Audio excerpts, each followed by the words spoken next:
Welcome to Out of the Blank.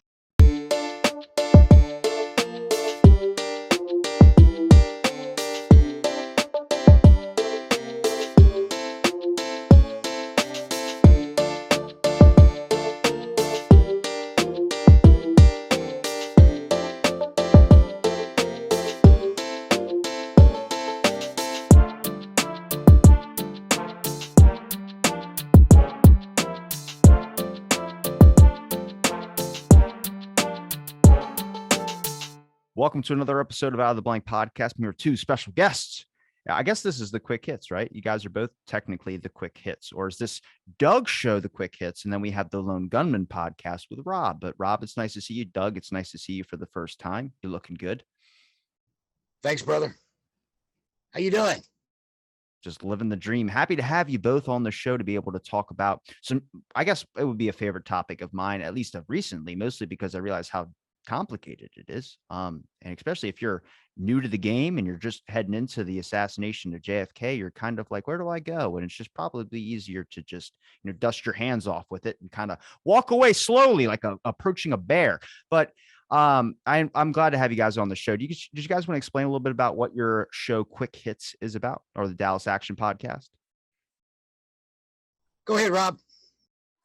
Well, Quick Hits is a JFK research news and notes podcast, basically, where we addressed a multiple amount of topics in a quick hit format, in a very long form show. Normally, we originally designed it, I guess, to be a little quicker, but when we get together and we start talking, time just runs on, and we have such a good time doing the show together. We started 4 years ago now almost, and we're still having a blast doing it, and we're going to keep on doing it. Yeah, we started out, the Quick Hits was the original idea, I think, 8 years ago. But we couldn't figure out how to make it work. We were sort of tech newbies.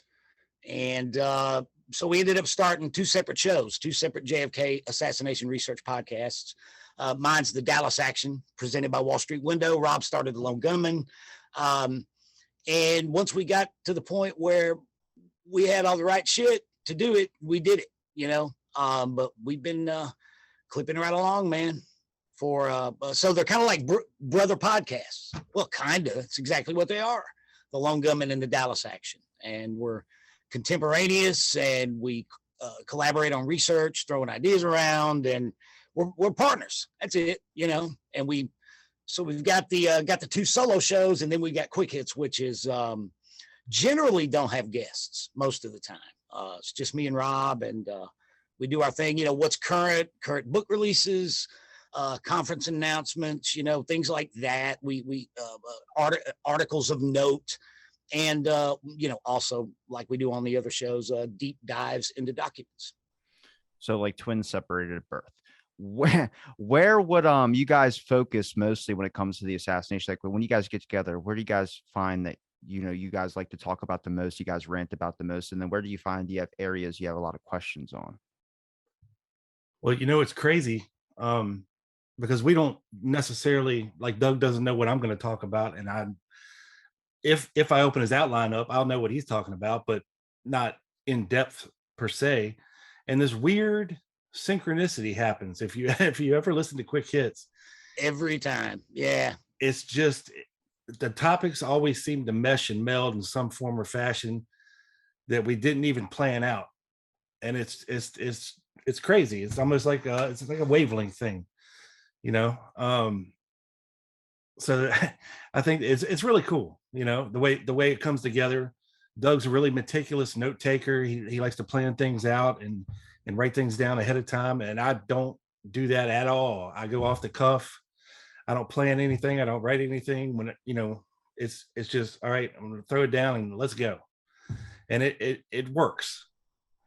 We have diametrically opposite techniques, ways of working with the podcast. But he's absolutely right. It works. I never know what he's going to bring. I always send him this like Word document that says, I'm going to talk about this here and this here and this here. And I never know what Rob's going to have. When he came to Nashville, dude, he came to Nashville. We recorded here an episode of Quick Hits, and he pulls out this manila file folder, and he's got like an inch worth of paper he's printed off. And he just goes through it. I had no idea, which is cool because I get to react sort of in real time to what he's bringing and his questions and his analysis and the points he's bringing up.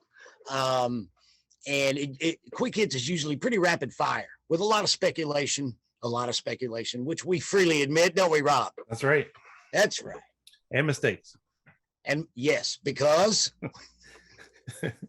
Well, that's Say it, that's the Doug. thing is you got to have a script. You got to have a script to do your show, but at the same time, you keep it free flow as well too. I mean, it's good to have a script, especially if you look at the amount of JFK information that there is out there. Like half the time, I'm willing to talk to anybody who's made anything about it as long as I can like at least get my mindset there. Like if you say Lee Harvey Oswald did it, or you say he didn't do it, I can get to that realm of like maybe he was or maybe he wasn't. But then it gets into like thing like I've seen people write books with UFOs included into it. I'm like, I can't get there, and I'm not going to entertain that, but I'm more than happy to just leave you alone and let me be, like that situation. But I mean, it's hard to know. I mean, the case at this point, I mean, it's been almost 60 years, and I'm a young generation kind of looking into it. And it's like you would think a lot of work would be done already on it, but then at the same time, there's just a lot of like, which direction do you believe he rode a bus or not? Do you believe that he was on the steps or not? Do you believe that and there's just so much stuff out there where it's like, I don't know what to believe. And then you look at the documents, and the documents say the same thing.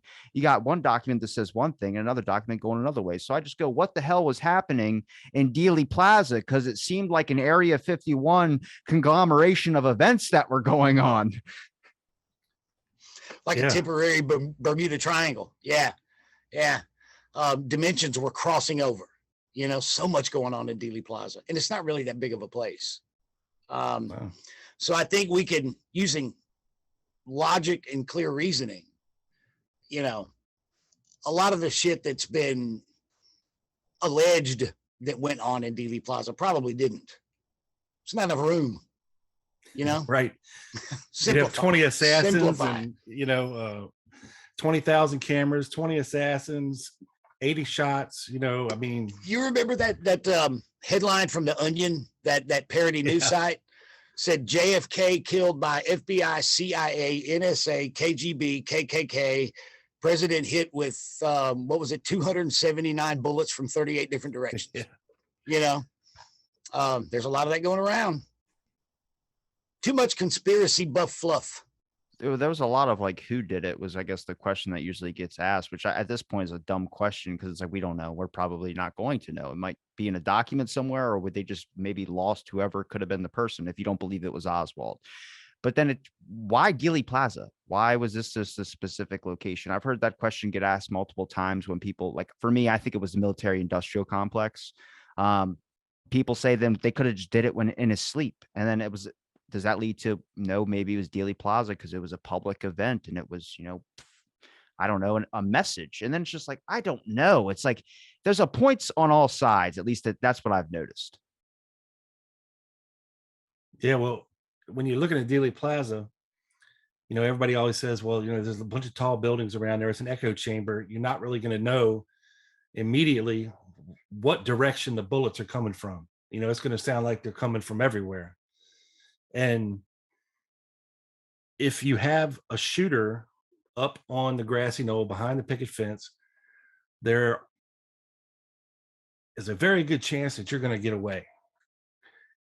It's an area that kind of can be controlled. It's an area accessible by railroad tracks. There a lot of cars are around.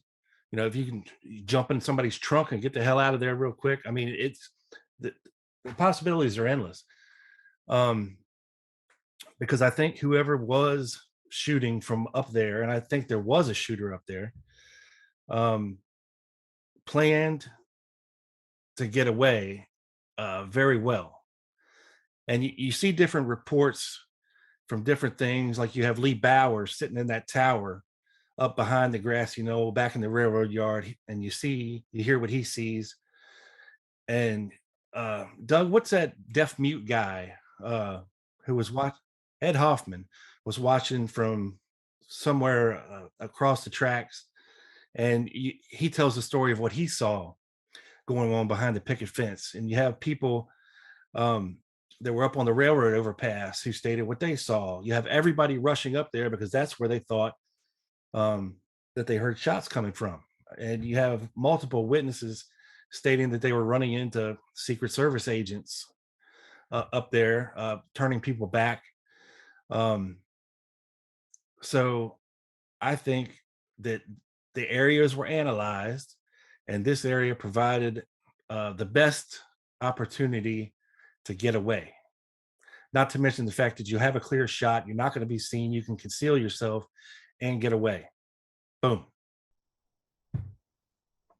You know, Dr. Walt Brown told me one time, if you think about the average size of an automobile trunk in 1963 and how many cars were parked back there, you know, he says that he wishes that the police would have popped every trunk in that yard because they're huge, man. You can fit two people in some of those things. You know, very real possibility that's where a shooter hid, maybe at least for a little bit. I don't know, but that's just pure speculation. See, Rob, I admitted it. Look, Well, I think it's safe to speculate on some of those things. It just really depends on where you go. Like, I mean, I've seen the witness accounts that talked about seeing a person with a hat on the sixth floor of the building. And I've heard people say witness statements talking about Secret Service member flashed a badge. And, so you just go, okay, so which one do you choose to validate and which one do you choose to toss out? I mean, I was trusting Roger Craig's statements for a while just because he talked about being in the interrogation room and then Hosty saying that no, he wasn't in the interrogation room. And I think if you look at kind of Hosty's background, I think he's probably the one that would lie to you first. Maybe I'm wrong in saying that. It just seems like he fits that kind of description where it's like, I'm trying to look at each possible route you can take. It's kind of like one of those, like, where you say like, yes or no, you can do this. And then it pulls you down a side and then you go down another one. You know what I'm talking about? One of those little books to tell you like, do you like Coke or Pepsi? Coke, you go up. And then it says like, what about Pepsi or Sprite? And then it goes over. It's like one of those picture books. It just keeps tossing you around. So you end up back at the freaking start where you're like, okay, how do I actually finish the race without just looping around in circles 1,000 times? Yeah. Well, Rob, Roger, how many examples of people? The last episode of Quick Hits, you brought what, 5 examples of witnesses claiming to have run into and encountered Secret Service agents. Yeah, and Roger Craig was one of them. Yeah, Roger Craig was one. Dallas police officers, 2 different ones. So it's not just an anomalous story. That no, one there's person definitely is a telling. pattern. There's a pattern, and there was no Secret Service agents on the ground in Dealey Plaza immediately after the shots. Period. End of discussion. They were in 3 places: Love Field, guarding the planes. They were in the motorcade. And they were at the Dallas Trade Mart waiting on JFK to get there. That's it. There were none on the ground in Dealey Plaza or along the motorcade route at all. So obviously somebody, multiple people were impersonating Secret Service agents around that area. They were at the rear of the depository and up on the grassy knoll, preventing people from coming back in that parking lot long enough for the gunman to either conceal himself or get away. And when you're looking at Dealey Plaza, and it's very interesting to go back and look at all the photos that were taken that day. And Robin Unger has a really great site where he has pictures of all the photography that was taken in Dealey Plaza immediately after the assassination. And you can go through there and you can kind of see where people were at various points, right? And one of the most interesting things to me and Doug is the one person who has never been identified in Dealey Plaza, who was actually standing in the street beside JFK's limousine with his hand raised in a fist at the point where JFK's head's blown off. He's seen sitting down beside the Umbrella Man. He is seen with what appears to be a walkie-talkie under his shirt, on his back under his shirt. And he sits down. He's there for a little bit after the assassination. and then he walks down Elm Street and disappears, never to be identified, never to come forward. And about of all the people that we know of that were in Dealey Plaza, we know 99% of them. This guy is a ghost. The Warren Commission never even tried to identify him, and they call him dark complected man. And Rob's exactly right. He's wearing a beret, a blue shirt. He appears to be kind of a tall Latino man wearing glasses, and he is the closest living witness to the headshot. He was standing Literally. in the street, off the curb in the street, maybe 3 feet from the limousine at the time. And like Rob says, with his fist raised in the air.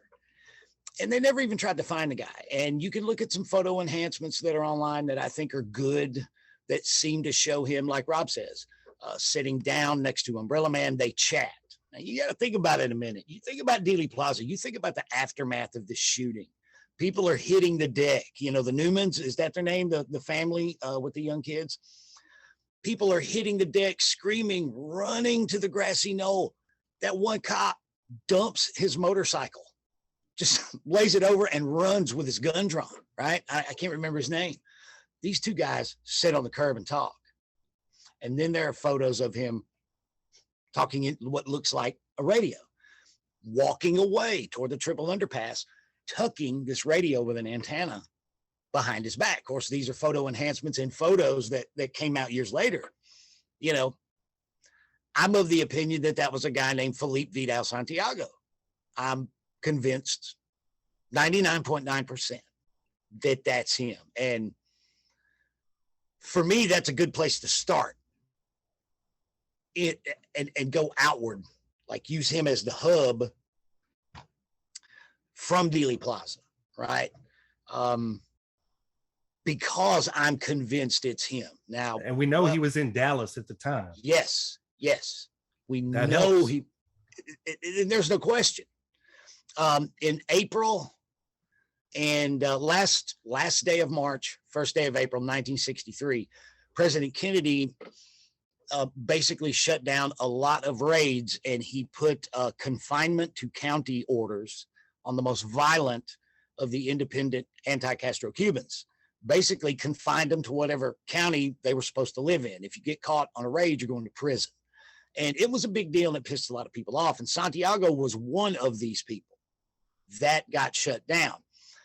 And they're not supposed to leave the county. Well, we have a document where the FBI is informing INS that one of their informants says that Felipe Vidal Santiago went to Dallas during that time. Later, after the assassination, we questioned about it. Santiago said he went there to meet who, Rob? General Edwin Walker. General Edwin Walker, who is the man that Lee Oswald is alleged to have tried to assassinate in April of 1963. But we know he was in Dallas. We know Corroborated by Jerry Patrick Hemming as well. Oh, yeah. Corroborated by Roy Hargraves, who is, and there we go, Rob. We're talking about coming, radiating from the hub. And Roy Hargraves would be the next link in that chain. Anybody go find, if you're interested in this subject, I want you to go find a book called, well, you can't read it. It's not in the book, is it? I think it's in the second edition, or was it the first edition? The interview? Yeah. The interview with Hargraves? Yeah. No, Twyman interviewed him for the book but didn't publish it. Right, but Hancock put it in his book. In the first edition of Someone Would Have Talked, Yes. It's, but I don't think it's in the second edition. No. Contact Quick Hits JFK if you want a PDF of this. But Roy Hargraves, who was Felipe Vidal Santiago's right-hand guy, in these Cuban raids, in these anti-Castro operations. He gave an interview to Noel Twyman for the book Bloody Treason that is absolutely insane. He lays out how the operation happened, He corroborates that he and Vidal were in Dallas that day, and he admits that they flew back to Miami that afternoon on a private plane, but he wouldn't say who was on the plane with him because they were still alive at the time. And he said too much. And later on, he sued Twyman to keep it out of the book. But it'll give you the creeps, dude. Robbie, it'll give you the creeps. It'll make the hair on your arm stand up when you read how he describes, well, you wouldn't know exactly who the target is. And yes, you wouldn't even know what city you were in. You wouldn't know who the target is till he came around the corner, in the limo, and he goes into all this descriptive stuff. And then, like I say, he admits Vidal and he were in Dallas. I'm told, and this is just hearsay, it's not evidence,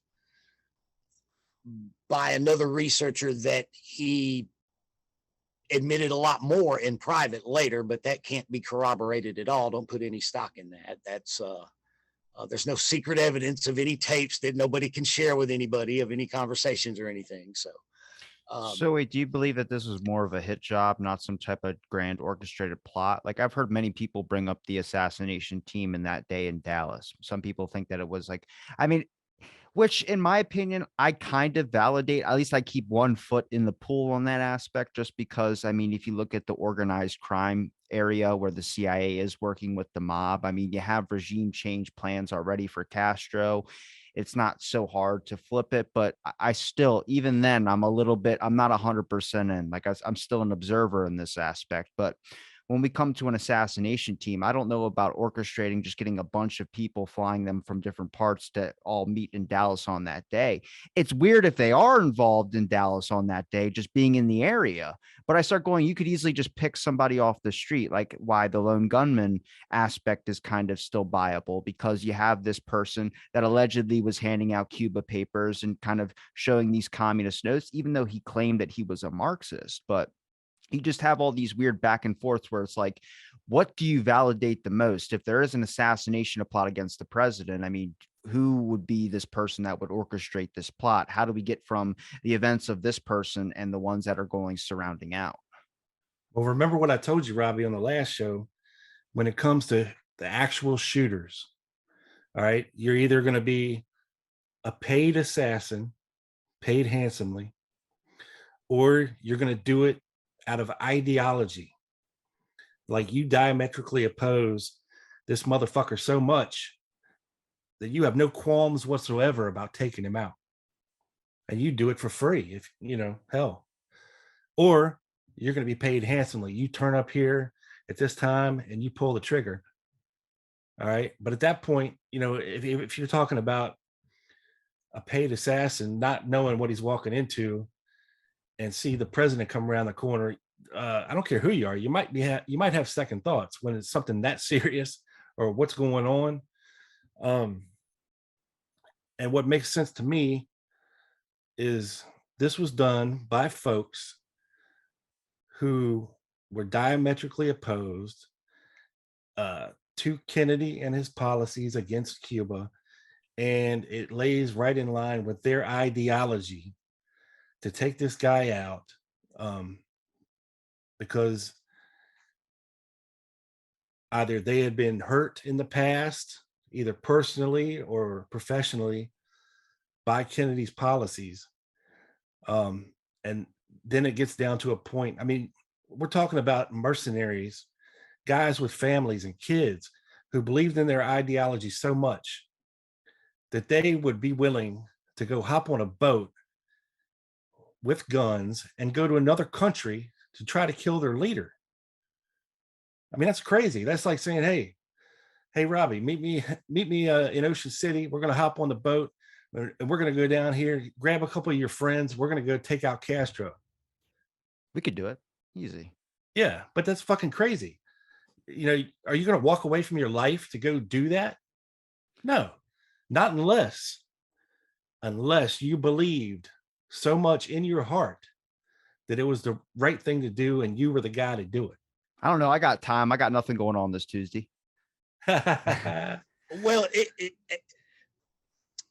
the assassins, the hit team. You were asking about the Robbie, and not it Robbie. goes. Doug, you got to move it- your camera over. You're going off screen when you do that. There you go. Well, maybe I want to. How I about want to that? see your face. Rob gets handsome all mug. yeah. Rob gets all his face turns red when he sees me too much. So I was trying to I don't know what the deal is there. It's lack of oxygen. Huh? It's lack of oxygen to the brain. Okay. The big military industrial complex grand conspiracy. What do we call that, Rob? The consensus view of CIA primacy. Yes. Robbie, I did a thing. Do you know who Alan Dale is? Allendale? Yeah, he wrote a book. He's a prominent researcher, isn't he? Yes, and he's a dear friend of mine. I had him on the show, and I read a list of 58 names.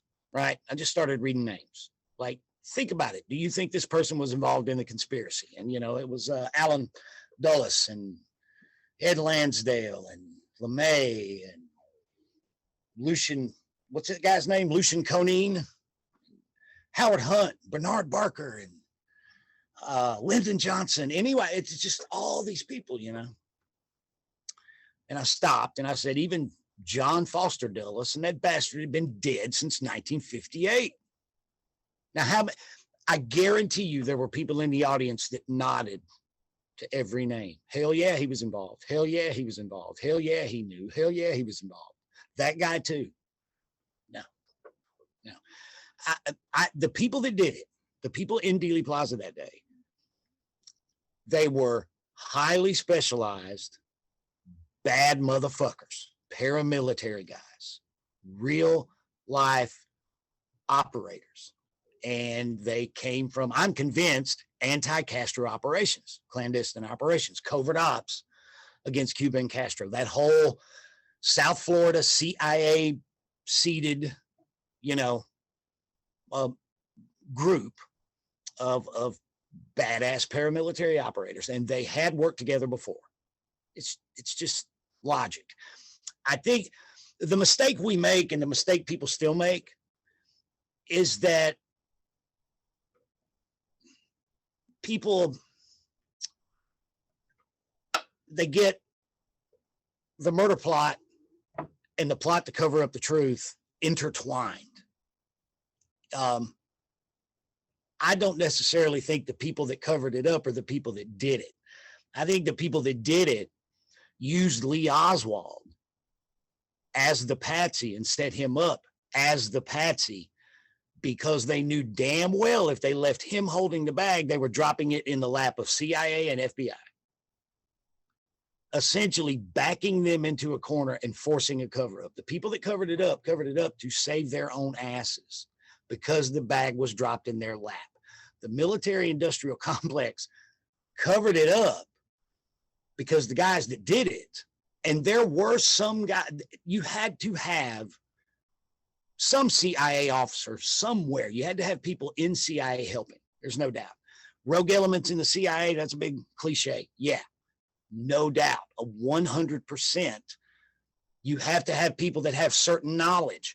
The wiretap operation in Mexico City, right? I'm sure you've heard all about Oswald's or the Mexico City incident. What went on there with we don't have any pictures of him, but Oswald was there. There's a big thing about whether or not he was impersonated, whether or not it was him. Only about a dozen people in the world knew about that operation outside of the people actually running it. You have to have that specialized knowledge to know to send the Oswald identity through there to dirty him up before the assassination.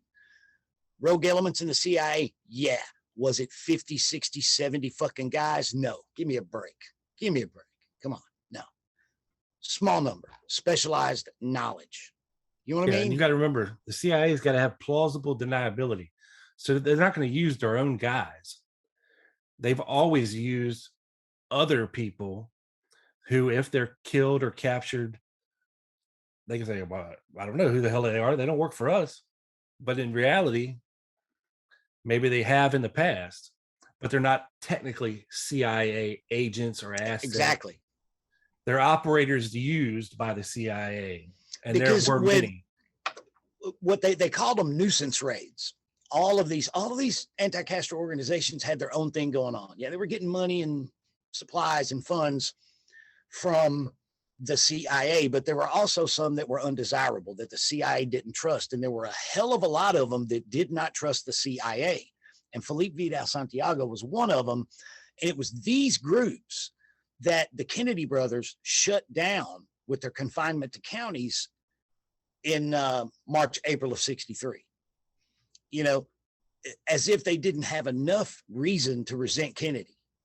You know, now he's going to throw him in prison. Yeah, if here's they another get one. caught outside Broward County, Florida, or, you know, different counties in Florida, but they got caught outside the county. They were going to go to prison because these private raids were such a problem. And they were a problem for CIA as well. CIA, if they found out Lauren Hall, that's a good example where Lauren Hall and some anti-Castro Cubans in October of 63, they had a gunboat, they had a boat, you know, boat full of guns. They're on the way to pull this raid, and CIA rats them out to Cesar Diaz at INS in Miami, you know, and they all get busted. So they didn't trust the CIA. There's a whole nother wing of these guys that were not necessarily under CIA's umbrella. And it was because they were a little too much, you know? Well, I would probably believe more that it was the CIA. That's kind of where I stand when I say the military industrial complex, is that it's an individual kind of rogue elements of the CIA. I've talked to a lot of people who've studied kind of intelligence operations, written plenty of books on them, like Nigel West and plenty of other people that have just a long history about espionage and all these. They say it's a myth, like the CIA is never supposed to activate on domestic land. Well, it's a myth that's written down, and it's kind of like their whole thing. So maybe they might side more with the lone kind of scenario, the lone gunman scenario, I guess, of Oswald being the person who did it, which makes it hard because I'm trying to listen to everybody and validate every single perspective here. But where I stand is, if you look at Kennedy's policies, I mean, I had to understand a lot before even going into the assassination and really being able to talk about it or being able to look at it. And this is just recently. I mean, I messed up the first couple episodes I did by having experts on and not knowing. I just thought it was an interesting topic. Then realizing how complicated it is, I looked into Kennedy's policies. I looked into the fear of communism, how big of a fear that was. I mean, Alan Dulles, for instance, he looks like a bad guy. He reads like a bad guy. I mean, definitely probably wasn't the nicest person. But if you look at why I guess maybe he's doing a lot of these things, is because of this patriotic duty he feels like he's doing. I have to do the tough things that other people won't be able to do to protect my country. And that is the fear of communism right there. So if we go into Kennedy's policies, for instance, Kennedy ran against Nixon. He lost, or he won. Nixon lost. If you look at the way that the direction of the government was going, Eisenhower's administration, all the ones before that, this idea of plausible deniability was because they were so used to getting the yes all the time. They didn't feel like the president needed to know about a lot of this stuff. Look at Alan Dulles involved in Cuba. I mean, do you think Kennedy knew everything that was going on in Cuba? No, the act of plausible deniability. But Kennedy changed in his administration. He was on this platform of being a Cold Warrior, and then he experienced real change, and he started changing a lot of his decisions, not siding with the way that the government elections have always been going, which I think they were ready for Nixon to take over. I think they were expecting Nixon to win. And then when Kennedy won, they thought maybe we can still have this guy play from our court. And then they realized, no, Kennedy's not going in the direction we want him to go. He's going in a different direction. And I think that's when we get this peace-loving person that a lot of people remember today, the ones who's making all these speech about peace. I mean, the most famous speech about, I'd rather my kids be red than dead. I mean, that's, everyone's like, wait, so you're okay with communism? I'd rather have death. And then you kind of examine this aspect of the way that the government's been going for a lot of things. And you get to this point of, I think there's a thing called a blue sky memo. I don't know if you guys have ever heard of that, but it's more common in when 9/11 happened. It was from Clinton's administration. You get to see this aspect of all the things that are usually supposed to be written down were just being said. And that's when you get to the individual actors. I doubt everybody in the CIA knew what was going on. I doubt anybody in Dallas really knew what was going on. I think maybe some found out about it later and did their best to cover it up. But I think when we talk about the individual actors in the CIA who might have orchestrated a plot, they had to get their message from somewhere, whether that was Alan Dulles or another head like J. Edgar Hoover. I don't know. But I don't think everybody in the CIA knew what was going on. I think the cover up absolutely went that high. Right. The cover up absolutely went to Allen Dulles and to Hoover, you know. Dulles was on the Warren Commission, but I don't think the plot to kill Kennedy did. I just don't believe so. It didn't go up that high. Cover up, yes. You got to think about this. I mean, look at David Atlee Phillips, who was the station chief in Miami at the time. Is that right, Rob? Or not Miami, but Mexico City. Yeah, he was the station chief in Mexico City at the time. You got to think, if you're going to run an operation to dirty up a guy, to frame him for the murder of the president of the United States by sending the Oswald identity through those wiretaps in Mexico City. If you're David Atlee Phillips, are you going to run that operation through your house and track mud through your house? No. Are they really going to run an Angleton asset? Or Angleton and Phillips going to dirty this guy up by running this guy through both of their shops, frame an Angleton asset for the crime by dirtying him up with Mexico City? I don't think so. I think they would run him through somebody else's shop. That's just, to me, it's common sense. But why would they leave so much of a dirt trail on Dulles if Dulles didn't have any involvement really into it? Maybe he was involved in the cover up, but I mean, if you are reading from like the angle of the Warren Commission, the issues, so many issues with the Warren Commission that we could point out, or just the amount of people that didn't feel like they agreed with the Warren Commission's official statements and the amount of What do you mean by dirt trail to Dulles? I feel like Dulles' fingerprints all over this type of thing. So How so? I would say mostly just there's some interviews with him where he just obviously they ask him a question like, hey, do you feel like you haven't done anything bad in your life? And he goes, no, when he's smoking a pipe, just obviously he's doesn't care to answer the question. And then you look at the Warren Commission. I mean, he did the most interviews, I think, with a lot of the witnesses compared to the other members of the Warren Commission. That's because he was ostensibly the head of the cover up. Okay. 100%. It should have been the Dulles Commission. He was there, so certain things didn't come out. He knew where the bodies were buried. Yeah. He knew where the bodies were buried. But don't you think he would have written a journal down or wrote some type of note or something just to make sure that his name doesn't get blackballed in history that way? It's not. Because how many people agree that it was Dulles being the one that orchestrated the plot? And if you're saying it was because he did a lot of stuff with the cover up, but it still leads back to his name. So even if that's a mistake and he was just a part of the cover up, you still have this, like I said, I would say this dirt trail that if it is linked to the cover up and he isn't the one that orchestrated the plot, but then people would just jump on the gun saying he orchestrated the plot. I feel like he would write something down to at least cover his ass in history. What day? You remember the date that Dulles left office, Rob? I can't remember. No, I think it was in 61. Yeah. 61 or early 62.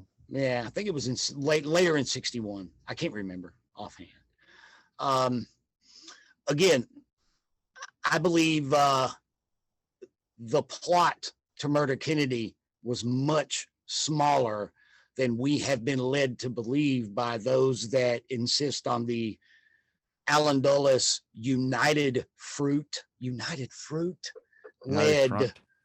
No, United Fruit. It's a fruit company. Look it up. Yeah, it's no. Oh yeah. Oh no. World Bank, United Fruit, Allen Dulles. Doug, don't you get it, man? Please. The cover up had to be. It by very nature. The cover up had to be huge, and it had to include Johnson, and it had to include Dulles, and it had to include Hoover. All of the subterfuge after Lee Harvey Oswald got popped in that basement. Only these guys could make that go away, could orchestrate the cover up. It's low hanging fruit. It's low hanging, but the murder plot does not have to go up any further. And I don't believe it did than lower middle management in the CIA. And then it's one or two guys, maybe Bill Harvey. He's certainly high on my suspect list to be that guy because Morales. Morales. because they are the two guys in a position to know all of the very specialized information you need to know to orchestrate the murder plot and the frame up. I pulled up a document on here before and I've gotten the name wrong a couple of times. I thought it was Roselli, but it was Morales. And it says in parentheses by his name when they're listing off a couple of people, and it says Morales and it says weak link on it. Well, he knew all the right guys. Yeah. You know, he knew he would certainly know what violently anti-Kennedy, anti-Castro paramilitary operators who were badass enough to do it, and who were also outside that CIA protective umbrella of anti-Castro operators to recruit. He knew all these guys. He knew he and Harvey, Morales and Harvey, were one of the 10 or 12 people in the world who knew about the Mexico City wiretaps. Who were running assassination teams. They were running assassination teams. But here's the deal. So it's a common mistake. It's a common myth, and it's lasted until this day. But it's a common mistake that a lot of the early researchers made back in the 60s, including Garrison, trying to link Shaw to the CIA and all this other stuff, because the CIA was so secretive about what they did, that it was easy to say, oh man, well, the CIA must be behind it. You know, we don't know what they're doing. You know, and turn it into some kind of a domestic plot. And over time, it's been, you know, well, let's blame the CIA. Let's blame the CIA. Let's blame the CIA. Even up until now, people still spout it. But there's no proof whatsoever in documentation form that anybody in the higher ups of the CIA can be linked back to the assassination plot, period, end of discussion. You just can't do it. Would you just say that they're just doing their job? I mean, the CIA, their blueprints, I mean, even when someone died overseas involved in an operation, that could be a regime change style thing. If they were captured, if they were killed, we didn't make a memorial for them. We don't even know that they died. A lot of times you don't know half of these people. You don't even know people are in the CIA until like a document comes out. Right. You know, like I said, it wasn't until the 70s where people started to question just what in the hell the CIA was up to. You know, when you have the church committee, you know, and the HSCA investigation, and because, like I said, when I talked to you before, I talked about oversight and autonomy, you know, that the CIA has and was lacking as far as oversight and the autonomy they had to act on their own without having to tell anybody what they're doing. And it was that secret monster of the 60s and 70s where, you know, if you're a JFK researcher back then, it's easy to say, oh, well, CIA must have done it. You know, we don't know what they're up to. They must have been behind it. They're, you know, they're just like this evil, you know, this big evil corporation that's veiled in secrecy. And, you know, people think that you know, the CIA, thanks to Hollywood, is full of, you know, Tom Cruise super spies and Jason Statham's running around the world kicking ass and taking people out, when in reality, that's just not the case. I mean, there's people that have worked with the CIA that have come forward and told what they do, you know, and it's not, you know, some glamorized Hollywood version of Ethan Hunt or E. Howard Hunt or anything like that. You know, it's a matter of blending in, getting information. It's more of an information gathering thing and what you can do with it. And also how you can procure assets and information that behoove either what you're doing or for the betterment of your country. You know, if another country, you know, we've all talked about, you know, the Vietnam, the Golden Triangle, Afghanistan, the poppy fields, heroin trade, gold, you name it. If a country is rich in something, oil, rare elements, rare earth elements, chances are we've weaseled our way into something, either a behind the back trade or just an outright, well, if you're not going to give us that, we'll take it kind of deal, or we're going to put somebody in power that's going to work with us, and we'll take out the guy that's not. And I can see the CIA doing that kind of thing. But as far as running something and actually killing the president of the United States, I just don't see it. That's fair. And like I said, I'm open to learning more about it and hearing everyone's perspective on this. Because I mean, I just look at it because when I base anything, the actions of the government that they do, I mean, CIA involvement in MK Ultra, Alec Dulles involvement in MK Ultra that ended up coming out later, things that get labeled as a conspiracy that ended up getting proven to be true. I mean, MK Ultra was labeled a conspiracy for the longest time, and those survivors, a lot of them did speak out and were shunned. And now you look up court cases about it now, 2018 and 2020, them suing it's Canada. It's happening, articles in Canada. It's Montreal News, I think it is. But they're suing the government for things that happened in MK Ultra that ended up coming out later. I mean, Joyon West. Yeah, but MK Ultra was more about control. What I'm saying is that it's not about building a Manchurian candidate that will go assassinate on your whim. That's more what the idea of MK Ultra was about until it ended up changing later. I mean, it was never successful. But what I'm saying is those horrible acts of drugging people with LSD and doing those types of actions, whether you believe that you're doing it for a patriotic reason or research reason or not, is the reason why I'm suspicious of just the government aspect of things. Well, that's just the shit they did back then. I mean, they did all kinds of foul stuff to people. The Tuskegee experiment. I mean, we can sit here all day, and talk about the weird, horrible things that the CIA was involved with in experimentation. And even the Nazis were, the Russians were, everybody was.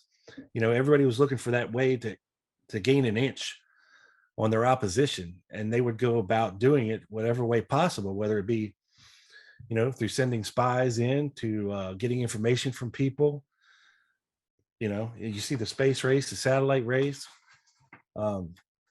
All of that wraps all into it. That's what I would suggest when it comes to just an aspect of it had to be higher up than just a couple of low-level agents. I wouldn't necessarily call Bill Harvey or David Morales low-level agents. Harvey was the CIA's chief guy on the Cuban task force.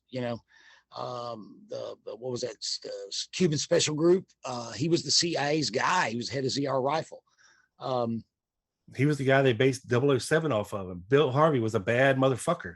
Bill Harvey was a bad, and he was in those National Security Council type meetings with the Cuban plans with Lansdale. Matter of fact, Bill Harvey hated Ed Lansdale with a passion. And that's the thing about Harvey. But he fell out of favor with people like Dulles and Helms and Angleton and all these guys. Rome was a punishment.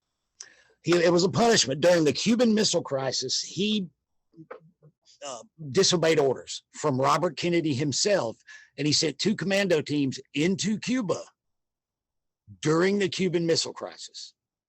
Robert Kennedy said, "Stop any and all raids. Stop. We're not doing anything."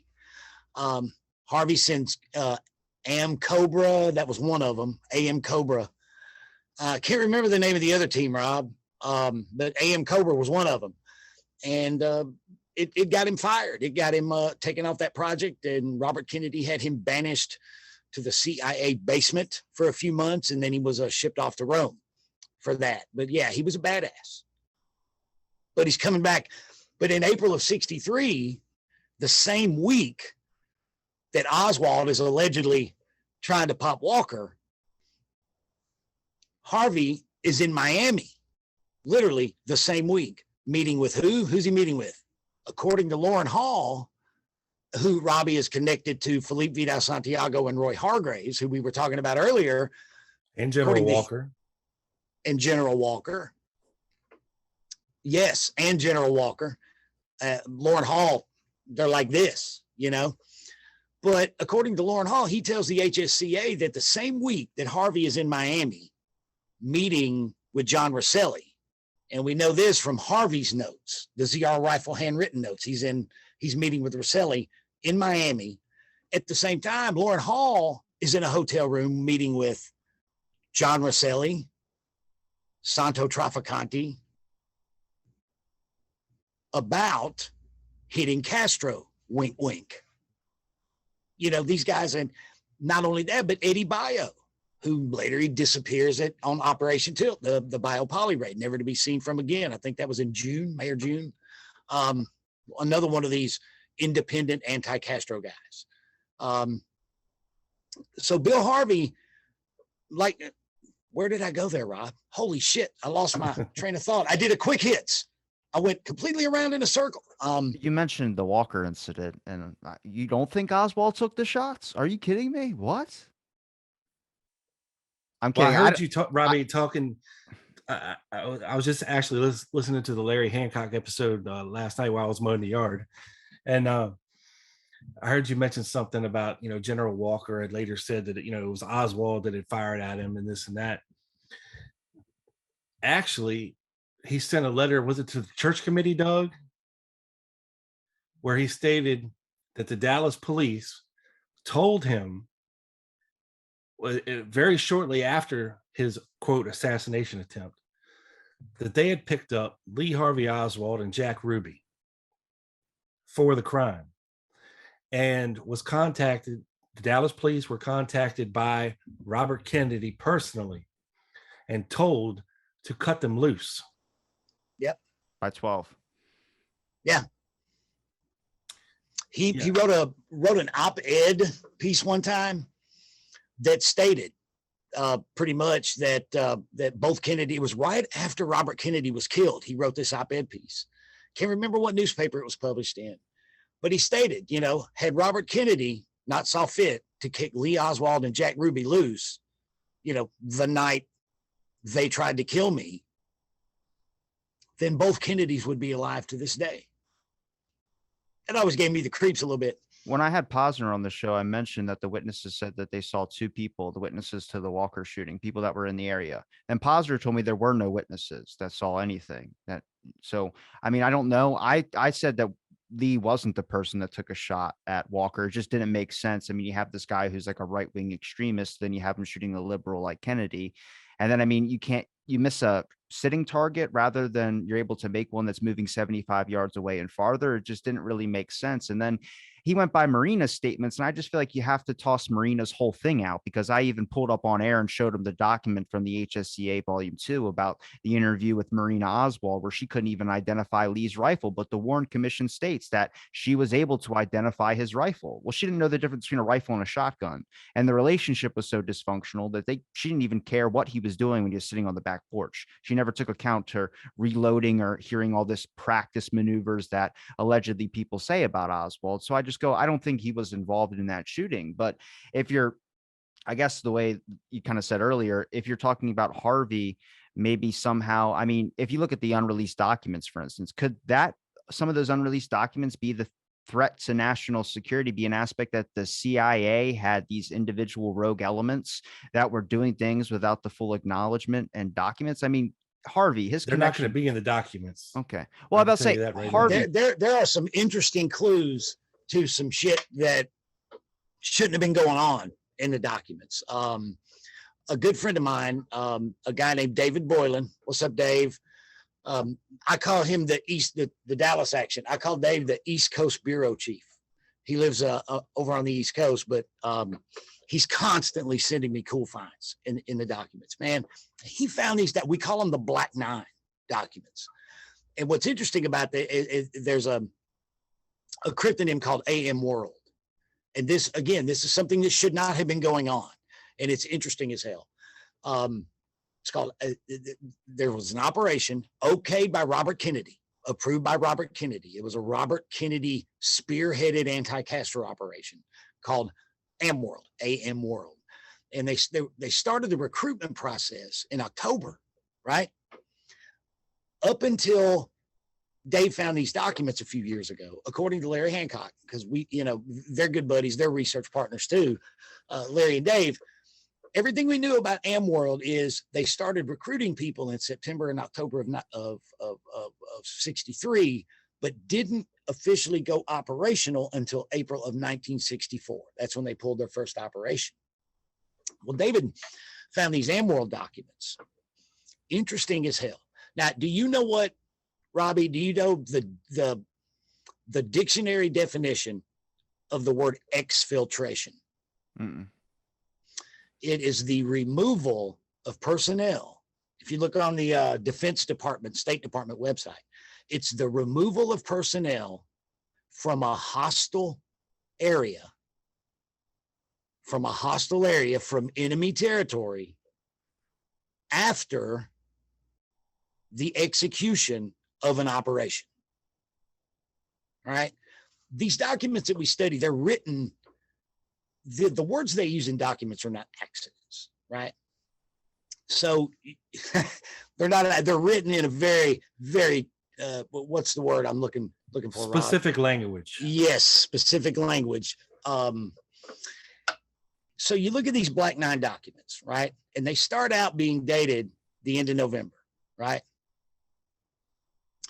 November 30th. And they spill into December. And they are AmWorld documents. And the title of the documents are Black Exfiltration. Now, what do you think of when you think of a black exfiltration, Rob? Covert, black operations, black ops. They're sneaking out of enemy territory after an operation is completed, right? Yep, you're getting your guys the hell out of there. Right, because they're done. You're sneaking them out. Yep. This is a CI document with the slug AmWorld, right? Into November. They're not operational until April. Titled The Black 9. We didn't make, that's not some clever shit me and Dave came up with because they're talking about 9 operatives. It's literally called The Black 9. All right. 10 days, not even a week, 1 week after Kennedy's assassination. Here's what they're doing. They've got these guys that they call the Black 9, right? 1 week after Kennedy's assassination, an operation that shouldn't be operational is sneaking. They're pulling a black exfiltration. They've got these guys hidden in crates marked spare parts in the hull of a cargo ship.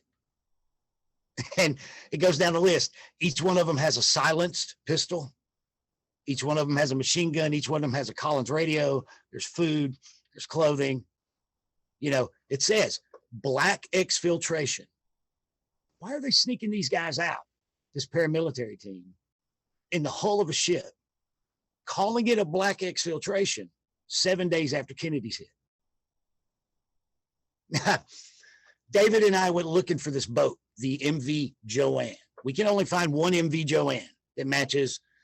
It even comes close to a match, right? We do all the research, man. We spent a week or so, you know, on and off, an hour at a time. Both of us are digging. We can only find one ship called the MV Joanne, and it burned and sank off the coast of Grand Cayman Island about a week before the Bay of Pigs invasion. But suddenly, here's this boat, but they're sneaking these guys out. Why are they sneaking guys out a week after the assassination? A black exfiltration from the continental U.S. That means they're sneaking the team out after an operation. Exfiltration, hostile territory. Doesn't make any sense. They shouldn't have even hit the ground running until April. Very intriguing. You can find really cool shit in the documents to follow. And David is working on, David Boylan, and he's all over the education forum too. He's working on identifying which of these paramilitary operatives that ended up in the AmWorld thing later, operational, could have been the guys that were in the hull of this ship that was, you know, that were sneaking out right after Kennedy's hit. It's very intriguing, very interesting stuff. They shouldn't have been there. That document, if whatever they're doing is on the up and up, should not read the way it reads. You know? Did you look at any anomalies or people that were in Dallas on the day that just didn't seem like they should be anywhere even close to there? And then did you trace? Because like that's my biggest example with Oswald. I mean, allegedly, apparently, from what I've been told by some low nut people, is that Oswald got stuck in traffic, and that's why he decided to get off the bus and do all this type of stuff. I have never really heard that before. I don't see any documents talking about traffic, but maybe they came across something that I haven't. But I mean, he went to a theater. He wasn't fleeing. He wasn't moving states or going somewhere over. And then I use what Rob's example is. If you have two kids, I mean, if you have a family, whether it's functional or not, I mean, you wouldn't take a shot like that either, no matter what your conflicting views are, or at least enough to where they wouldn't be in danger of anything. And it's same example I use for Johnson. Johnson was part of the cover up. I'm 100% in. I don't know if he orchestrated the plot, because why would you sit your car right behind Kennedy's car in the motorcade, even if there is that James Take bullet shot that ends up straying off from afar?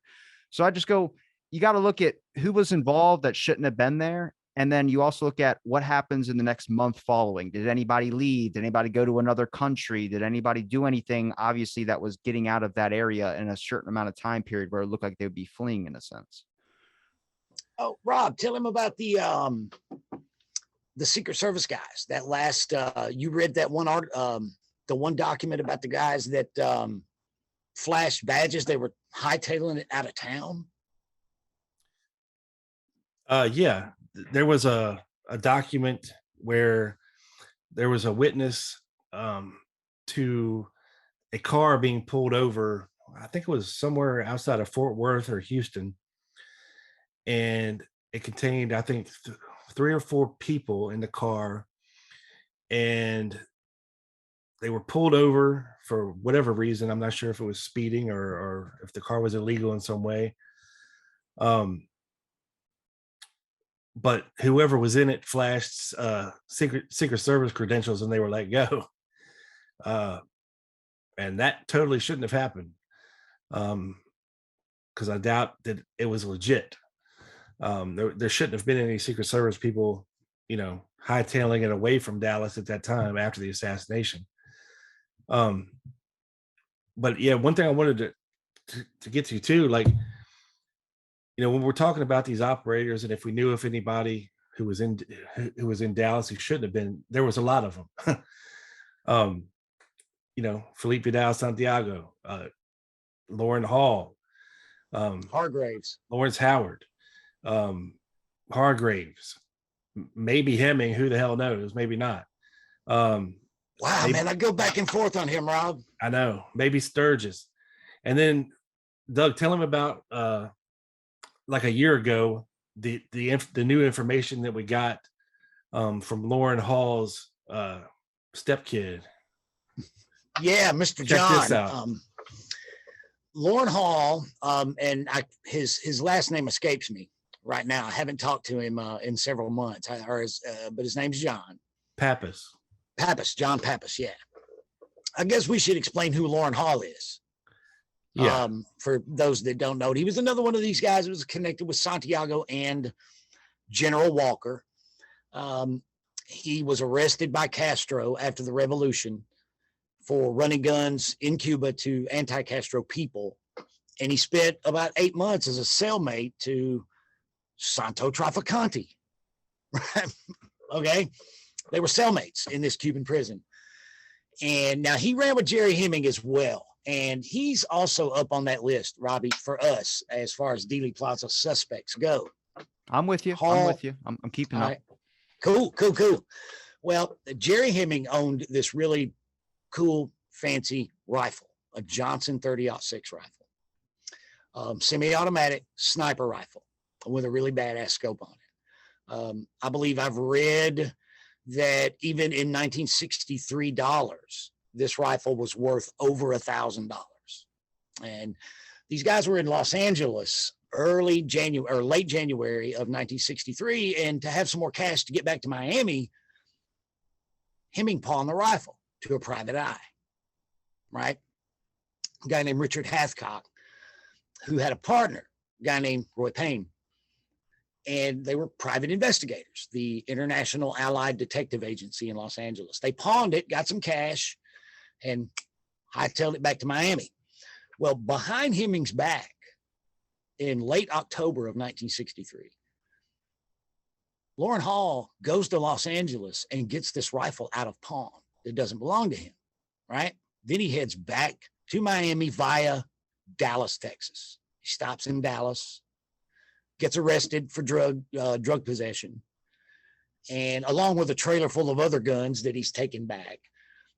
And from that point, the rifle disappeared. Well, on November 23rd, 1963, the FBI, an agent named Jerome Crow, he was in Los Angeles knocking on the door of the International Allied Detective Agency.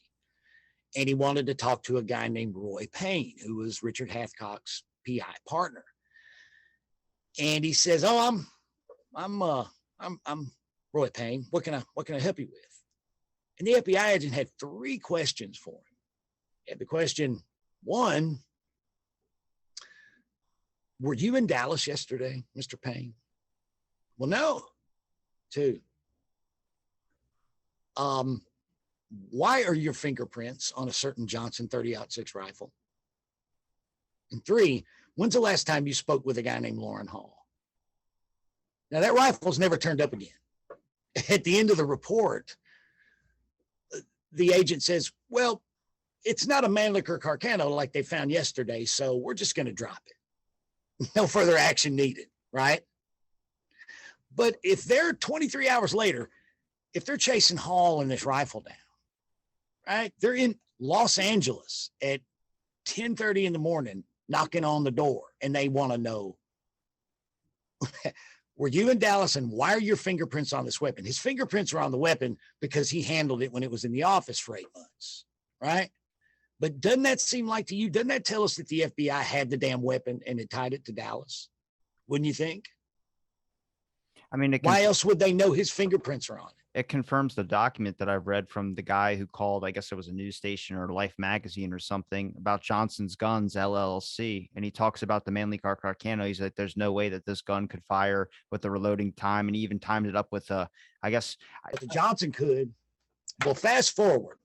Uh-oh, did I lose you? Oh, you're good. Are you there? Okay. Well, fast forward to John Pappas. John Pappas is Loren Hall's stepson, right? And late last year, John Pappas, with the help of his brother and a journalist friend of theirs, came forward. And he was the stepson of Loren Hall again. And he has a Mannlicher Carcano that is manufactured at the same armory in Italy as the Texas School Book Depository weapon. And a few years after the assassination, he gave John that rifle. He said, "Hide this thing, put it away, put it up, get rid of it." So he did. And he says, "What's so big? What's the big deal about this rifle?" John was 19 at the time. And Loren Hall said, "One of these days you'll know. One of these days you'll know." So now nobody's examined the rifle yet. We're trying to work on something to maybe get out there, and I've got some pictures from Mr. John. Yeah, we got some really good pictures of this rifle, and it is exactly what he says it is. It is a Mannlicher Carcano of the same vintage, manufactured in the same armory as the one that they alleged that Oswald used. So what do you think, Robbie? What does it mean? We don't know. We don't know. There's a lot. If you're gonna frame a guy with a Mannlicher Carcano, okay, shooting from the school book depository, it might be a good idea to, if you're going to have a shooter on the grassy knoll, use the same kind of rifle with the same kind of ammunition, so that if and when Kennedy's body is examined and they can pull fragments of the bullets out of his body, guess what? They're all matching Mannlicher Carcano ammunition. All of the spectrology or whatever the hell they call it, when they examine the metals, the bullets are made up of, because only certain people were making these Mannlicher Carcano bullets back then. And if any of the fragments were solid enough to where you could identify it as a Mannlicher Carcano bullet, well, then there's no other question. I mean, sure, if you pull out a 30-06 bullet, for say, out of Kennedy, well, there goes your lone assassin theory right there, because it doesn't match the Mannlicher Carcano. Yep, it's basically like seeding a rain cloud. You're going to introduce evidence into the crime scene. You've got a cat on top of the Dowtex building with a bipod. This Johnson had a bipod and a hell of a badass scope on it. You got a guy up there. That's the money shot, you know. This guy gets lucky, hits somebody, you know, spray some Mannlicher Carcano lead around, you know, there you go. Just to fill my knowledge 100%. here real quick, I got to ask a couple questions, but when it comes to Oswald, you agree that they were surveilling his mail for up to 4 years and then they dropped it the week of the assassination? Oh, yeah. Okay. Oswald was in some way, shape, form, or fashion an asset of someone. So the person that blames him as the patsy, or the person, or why they when did the cover up start? When did they initially be like, we have to blame this on Oswald? Because your guys' points right now are validating the whole idea of we have to make sure that the public is satisfied and that there's no idea of conspiracy. But when I say that, though, I got to know if it's an individual assets in the CIA or individual rogue actors like Harvey or someone who has the connections to the intelligence file or the operational file on Oswald to pick him as the patsy, or was that part of the cover up? When did that cover up start then? I think the cover up started the second Oswald got popped. I think because that weekend, it was all, he was, you know, all the speculation in the public and whatnot, and what they call, what Peter Dale Scott calls the phase 1 cover story before it had to change, was Oswald, Soviets, Castro, right? And then he died. And all of this bullshit propaganda that had been flying around tying Oswald to Castro and the Soviets suddenly went dark. I think that when Oswald got popped, that gave the powers that be, Lyndon Johnson, J. Edgar Hoover, especially the Dallas police, eventually Dulles and the Warren Commission.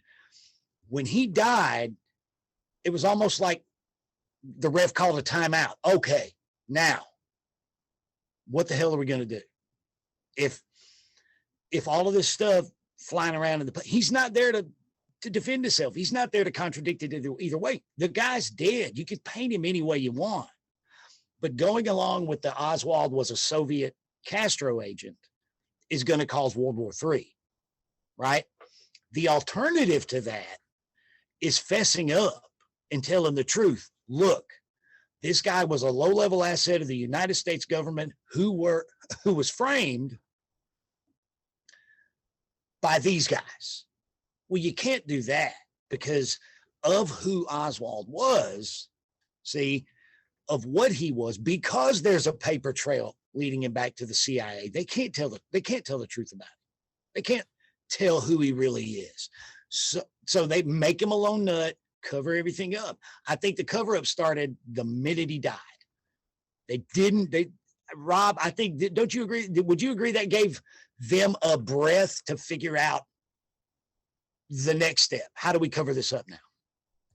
Yeah. I mean, you gotta figure that defection has intelligence written all over it. Yeah, whether it was 100%. CIA or naval intelligence, it was something other than just Oswald deciding, hey, I've had it with America and I'm moving to the USSR.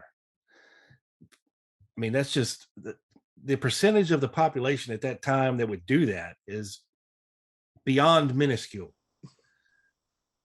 So negligible, to the point where it made headlines when people would defect to the USSR. It was no secret that Oswald had defected to the USSR.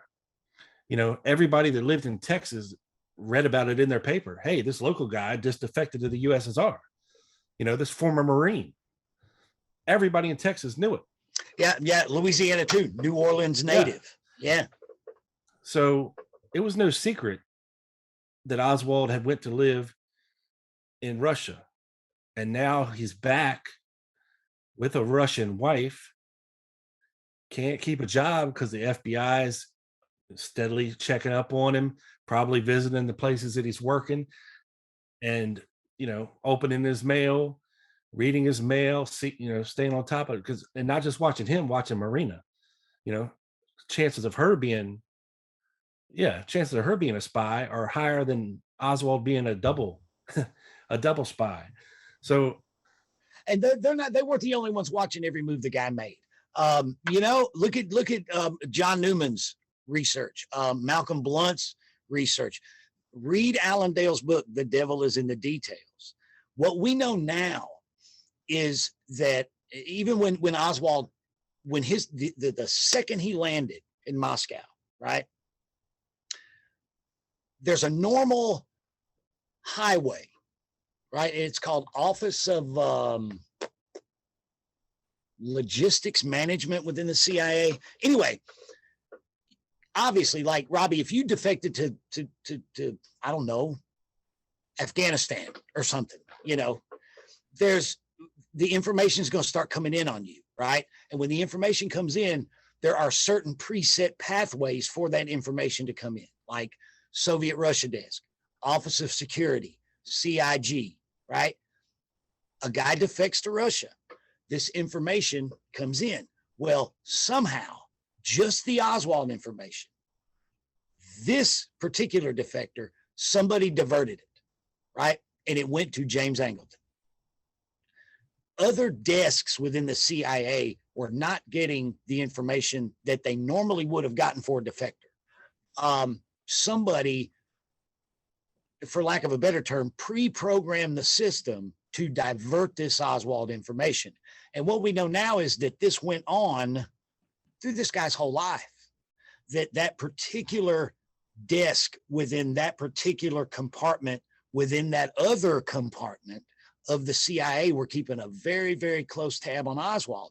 And they were very particular about who they shared the information with and when, beginning even prior to his defection. I do believe he was an asset in some way of the government. And anybody paying attention, not just to the defection, but going up to what the hell he was doing the summer of '63 in New Orleans. This guy is all over the radio, the news, being interviewed on camera. That's a setup though, right? Is it? Anybody paying attention can see. All right, well, this guy here is talking about, hey, we supporting Castro, Marxism, communism, Well, let me check into this guy a little bit more. Wait a minute. He defected to Russia. He's got a Russian wife. And wait a minute, they let him back in? Yeah. They loaned him the money to come back? So now anybody paying attention in New Orleans and Texas could see that this guy would make the perfect patsy. Anybody that knew that, okay, this defection had to be an intelligence operation tied to the CIA, no doubt about it, or it could be. And anybody paying attention to what was going on in New Orleans, okay, is this guy for real? Even if he's not for real, hey, he's putting it out there that he's supporting Castro. And that's what they see. This guy made the perfect patsy, the perfect one. If you were going to dump an assassination attempt on the president, on anybody alive at that time, Lee Harvey Oswald was the perfect choice.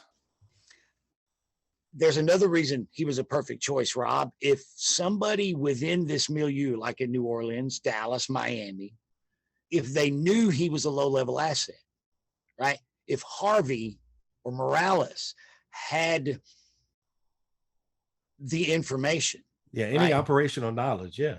Yeah, look at there's a point that Peter Dale Scott makes in an appendix to Alan Dale's book, The Devil is in the Details. Alan's book with Malcolm Blunt. There's an appendix 8, I believe, where they're discussing different ways of looking at Oswald as an asset, right? And he makes the point of, was it Carlos Quiroga that Oswald went to his house and knocked on the door? Yes, Carlos Quiroga. Yes. Yep.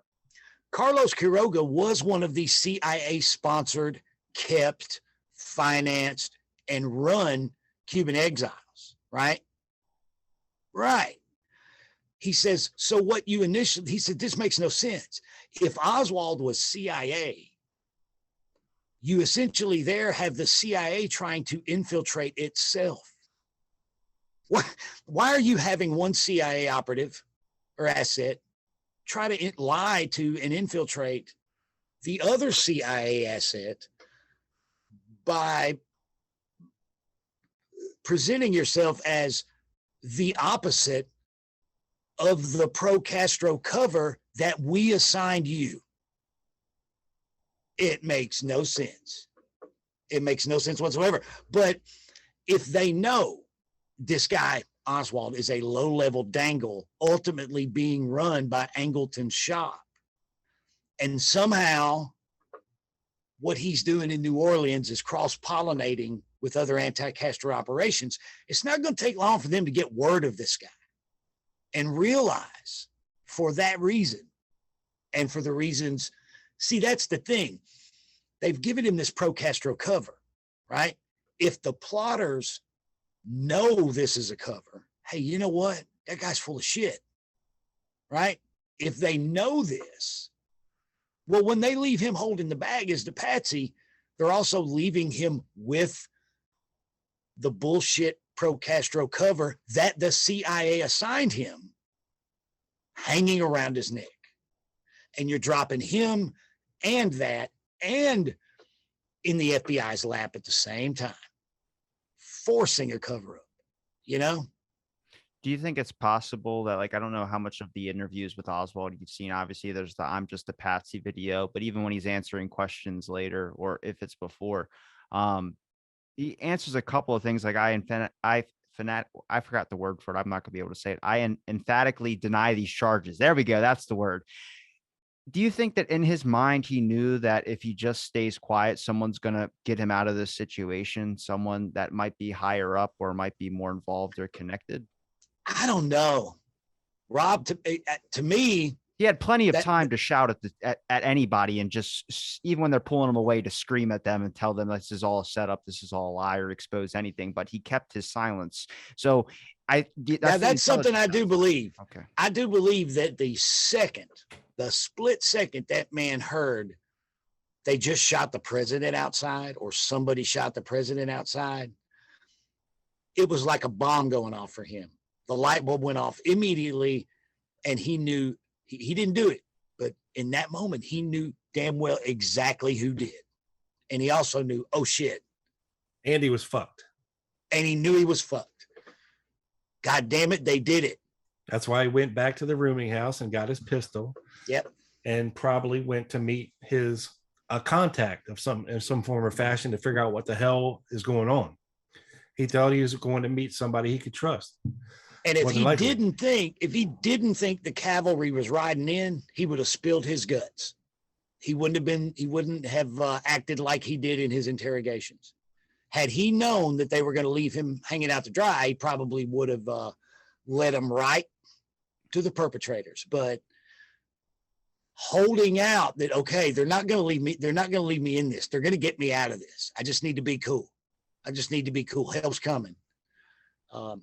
You got to give Ruby a chance to pop it. That's what I think. Just because, I mean, yeah, he didn't really say a whole lot in the interrogation. And I know they say they didn't have anything recorded, but Hosty took notes. And you just have this aspect of things where it's just like, I mean, I don't think he knew he was going to be held out to dry. And I think they saw it as like a more financial decision, which was like, I mean, if we let him take the cover up, then we don't have to worry about exposing that there might be a rogue actor in the CIA who might have orchestrated a plot or did something of this sort to do so. Well, if you notice too, while Oswald's in custody, and it happens very quickly, I think there was an initial interrogation with Fritz, even though we don't have a record of it. But from that point on, you better believe somebody from the FBI is in on every interrogation, to kind of control the narrative. Because I believe that Hosty was keeping an eye on these guys, but I also think that when he was in New Orleans, Oswald was feeding information to the FBI, or, while he is doing quote undercover work, against these anti-Castro Cubans in New Orleans. And we have the testimony of Orestes Pena, who claims that he saw Oswald with FBI agent Warren DeBreeze. We have William Walter, who's stating that he saw the Oswald file in the New Orleans office of the FBI. We have Oswald when he's arrested in New Orleans. What's he do? He asked to talk to somebody from the FBI. They sent Quigley in there to talk to him. They took it so seriously that they this guy Milton Koch, he wrote this big report, 20 or 30 page report in October of 1963, before the assassination on this guy. Who, Rob? Who? Milton Koch. Okay. That's K-H-A-C-K, for those wondering. So,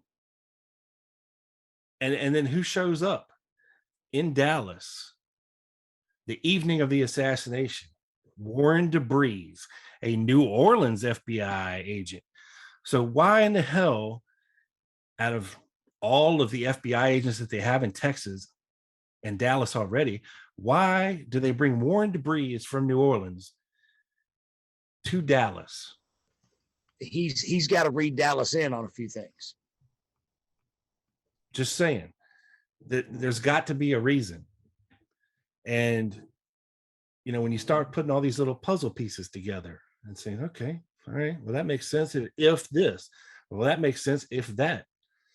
You get to see the bigger picture, because they didn't want Oswald opening his mouth to the Dallas police saying, look, well, I'm informing to the FBI about all this shit that's going on in New Orleans, and you're all breathing down my ass over here in Dallas. Get off my ass. We're all on the same side here. Quit bothering my wife. Quit stopping by my work. He just about had it with all this shit by the time Dallas November 63 rolls around. I will never get over the complexity of this case. Yeah. There's way too much. Like, you guys are very knowledgeable. I appreciate that. You guys too definitely much know a lot. information, dude. Wow. Well, it's wow. like you too say, much information. Putting a puzzle together. I'm like, yeah, puzzle after each piece, you just take a break and don't come back to it for 10 years. Like, it's difficult because there's a lot of angles, obviously, and I've tried my best. I think the only area I really am still trying to explore is the Harvey angle, more of like connections with the mafia as well too. I know there's some people that have written books about the Johnson tie-in. I always just think Johnson's a part of the cover up, but I gotta hear this all out. Like, I don't believe in the acoustical evidence, but it's something I had to learn about just because I want to learn everything that was going on around this case, everything that kind of followed into it. You can't just ignore, like, people ignore the Marilyn Monroe stuff and all that. I'm like, I consider it to make the picture complete, whether it's valid or not. I'm like, I just like to know about it because it puts in a bigger picture of historical reasons for what happened in 63. I don't think it wasn't involved in the assassination thing, but also I had to figure out what the hell communism was and realizing that there's multiple variations of communism. So, I think that's all important stuff, especially for new researchers like myself. You guys are definitely deeper into it than I am. But it is definitely something where it's like, do you ever expect there to be a full answer on it? Do you think it's going to come close? I always hear people saying that it's going to leak out at some point. Boy, I don't know. I don't think so. I think we'll probably still be doing quick hits, God willing, 20 years from now, when we're old and feeble and hobbling around on our walkers. Slobbering on our microphones. Still talking about, new documents just got released this week, Doug. Let's talk about this. Now from our sponsor, really powerful boner pills. Geritol. We'll be right back. But Doug and Rob, I seriously appreciate the time you've given me. It's just me this week. Rob's gout has a flared up on him. Is there a place where people can find your guys' links, Doug, if you want to go first, Rob, if you want to end? The internet. No, I'm just kidding. Look, I tell you what, if you just Google Drop D Podcast Productions, Drop D Podcast Productions, or just Google the Dallas Action, Doug Campbell. It'll come up. I'm everywhere from Amazon Prime to Spotify, iHeartRadio, Spreaker, Podbean, just anywhere you find good, bullshit-free historic research podcasts. I heard you mention that the last episode you released. Yeah, man. We don't, what do we, Rob, what are we? Serious researchers, Doug. What do we do? We tell the truth. What do we not do? We don't speculate. And we don't make shit up. That's right. That's right. It's our mantra. It's a new thing we do now. Yes. Yeah. Rob, where can people find you? Everywhere you listen to podcasts, even on YouTube, Spotify, Amazon, iTunes, Spreaker, Stitcher, TuneIn Radio, Burberry. I mean, you name it. I'm probably on some weird African app in Zimbabwe. I have listeners all over the world. So just Google the Lone Gunman Podcast. Follow me at the Lone Gunman 7 on Twitter. And you'll be notified whenever an episode drops. And feel free to subscribe to the show if you like what you heard here, and quick hits as well. You can even find Rob on analog reel to reel at your local Woolworth. Real to real. Wow. I'm gonna link all your guys' links in the description. Seriously, I appreciate you guys for doing the show. Doug, it's a pleasure to meet you, man. And I appreciate Dude, what you guys welcome to do. the community. Tread carefully, sir. I'm not posting Welcome on to the any forums anymore. It's over with. That's over with. Like I said, I'm new to it and I'm not a researcher. I'm just someone that's trying to figure out what the hell, because this is a topic. And I think when anybody gets interested into it, it's why I've been pushing people just to look into it for themselves, decide if it's CT or you're a lone nut. I don't care. Just get interested into it because it's history and it's something that is still kind of like, what's the answer or what's this if you don't believe the official story. And it's a fascinating subject. I'm glad there's people like you that are doing, deep research on it and able to correct me if I make a mistake. Dude, I do good to correct myself. Just listen to our last episode. I'm not going to correct you. I promise. Yeah. Welcome to the club. It's kind of like the CIA, once you're in for life. So yeah. Yeah, we've like taken a brand. liking to you. We're not going to leave you alone now. All right. Well, that's good. I feel comfort in that, but I'm going to link your links in the description, guys. It's been a pleasure chatting and thanks for listening to this episode out of the blank.